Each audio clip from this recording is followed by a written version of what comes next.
This reading kind of gives me the sense that you're waiting for something that you've been caring for, nurturing.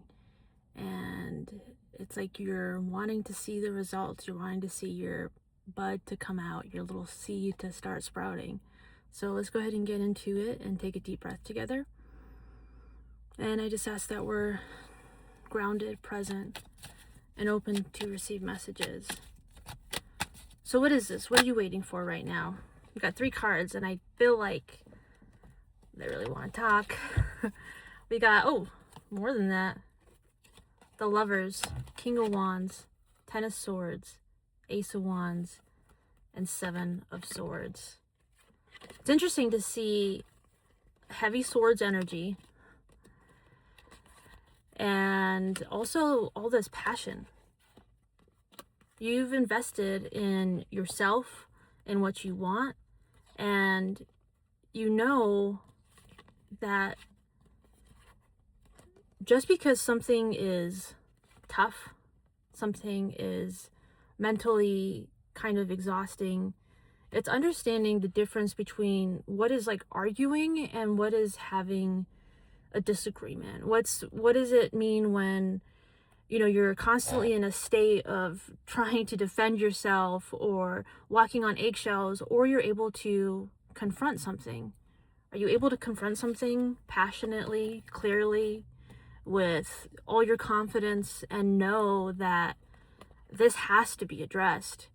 So maybe more so, this waiting energy is kind of like just waiting for the right moment, because you have the thesis, you have your ideas about what you want to present, but there's a sense of I'm controlled enough now, in sync enough now with the 2 of Cups, with your own sort of understanding of timing and alignment, and knowing what it means to trust the energy around you to move forward. It's not impulsive. This is very decisive action, and it's knowing that, yes, I have to wait, and I could be upset with having to wait, but I feel like there is stuff to do in the meantime. So while you're waiting, what are you going to be doing? What do you need to be focusing on?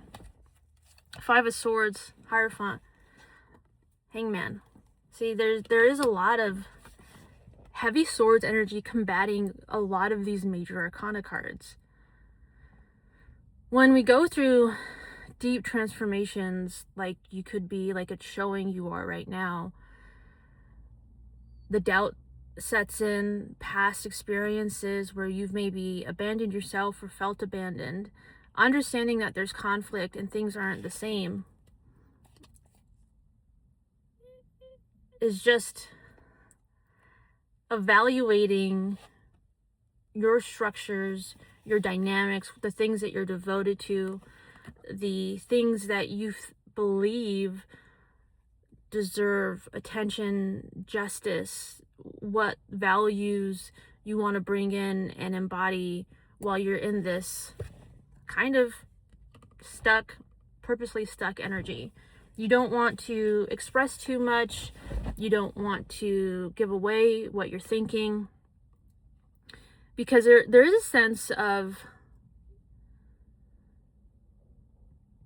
watching what you express, because not everybody deserves to know or needs to know or has to know, or there's a sense of like you say like, oh, I want to do this, and then people start to question you, and then you start to doubt yourself, or they think, oh well, this idea seems better, why don't you do this? They start offering unsolicited advice, and that tension is I think showing you just to keep your peace, keep your focus, keep your vision set, because you could have a lot of stuff coming in from all angles.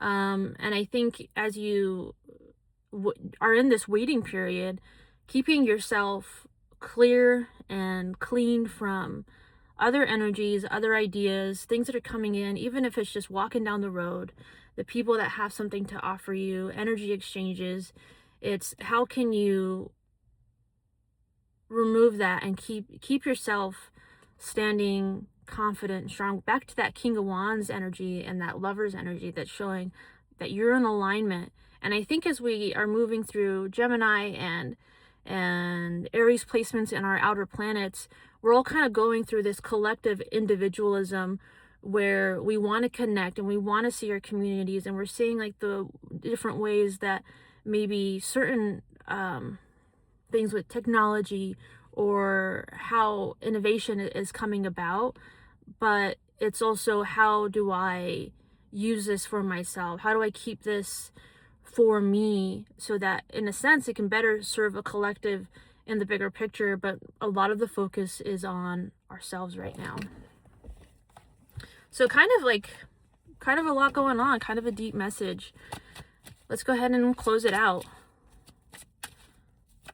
So we know now that in this period, we're waiting to trust our intuition. And while we're waiting, we're keeping the focus on our vision, on ourselves, building our values stronger, understanding kind of like core beliefs, right? Reevaluating things that maybe from childhood that need to be transformed. Like, man, I've always thought this. Why did I always think this way? Why do I always feel this when this thing happens? Oh, it's because this. And you're able to make these connections and look at them in a sense that sets you free. So again, let's go ahead and close out. Page of Pentacles, Eight of Wands, Page of Cups.